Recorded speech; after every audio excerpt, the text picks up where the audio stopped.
પાટણ શહેરની શ્યામવેલા હોસ્પિટલમાં એક મહિલા દર્દીનું સારંગ ગાંઠના ઓપરેશન બાદ મોત થતાં ચકચાર મચી છે। મૃતક મહિલાના પરિવારજનોએ ડોક્ટર મુકુંદ પટેલ પર બેદરકારીનો આક્ષેપ કર્યો છે। પરિવારજનોના આરોપ મુજબ ઓપરેશન બાદ એક દિવસ પણ ડોક્ટરે દર્દીની મુલાકાત ન લીધી।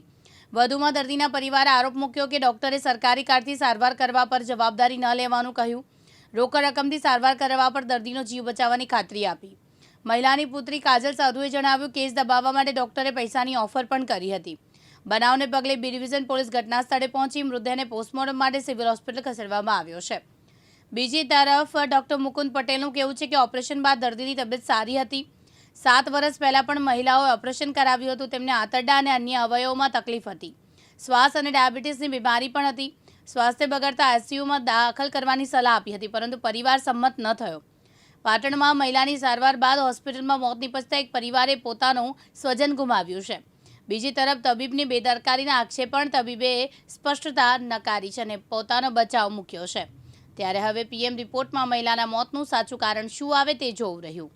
મારી મમ્મીને અમે 31 તારીખે લાયા હતા અને મારા મધર જ થાય છે, એમને મેં 31 તારીખે લાયા હતા અને એમની મોત ડૉક્ટરની બેદરકારીના કારણે થઈ છે। એમને સારંગ ગાંઠનું ઓપરેશન કરાવ્યું તો એમાં ડૉક્ટરની બેદરકારીના કારણે એમનું મોત થયું। ડૉક્ટર કે અંદર ઇન્ફેક્શન થઈ ગયું, પછી ડૉક્ટર હાજર જ નહીં થઈ ગયા। ઓપરેશન કર્યા પછી ડૉક્ટર આવ્યા જ નહીં કે કાર્ડમાં હું ગેરંટી નહીં લેતો। આયુષ્માન પીએમ જે કાર્ડ આવે એમાં ડૉક્ટર એવું કહે કે હું ગેરંટી લેતો નથી અને તમે પૈસાથી કરાવો ને એમાં હું ગેરંટી લઉં।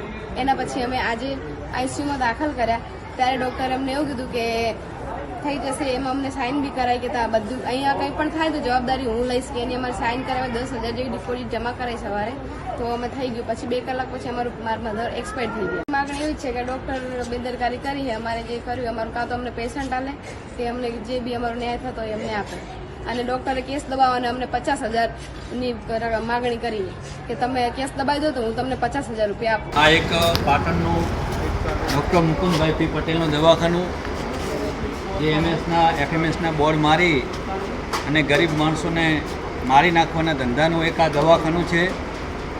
તો અત્યારે એક કેસ એમને બગાડી મૂક્યો છે।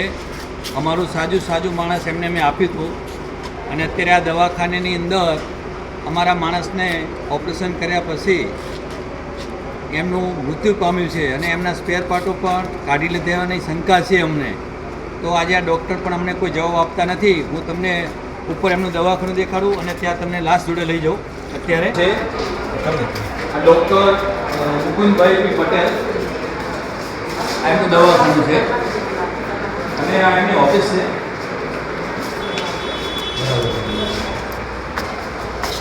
એમની ઓફિસ છે તો અત્યારે કોઈ સારો જવાબ આપતા નથી।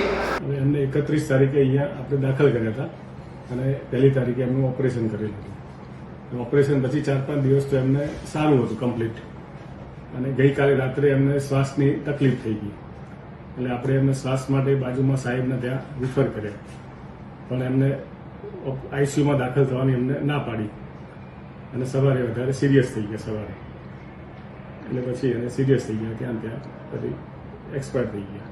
એમને પહેલાં કોમ્પ્લિકેટેડ ઓપરેશન હતું એમનું અને પહેલાં 7-1 વર્ષ પહેલાં એને અગાઉ ઓપરેશન કરાયેલું હતું એટલે આંતરડાને બધું ચોંટી ગયેલું હતું, સારણ ગાંઠે હતી, બધું ત્યાં નીચે ગર્ભાશયની આજુબાજુ બધું ચોંટેલું હતું બધું એમને અને કોમ્પ્લિકેટેડ ઓપરેશન હતું એટલે એમને ઓપરેશન લગભગ 5-1 કલાક ચાલ્યું હતું ઓપરેશન।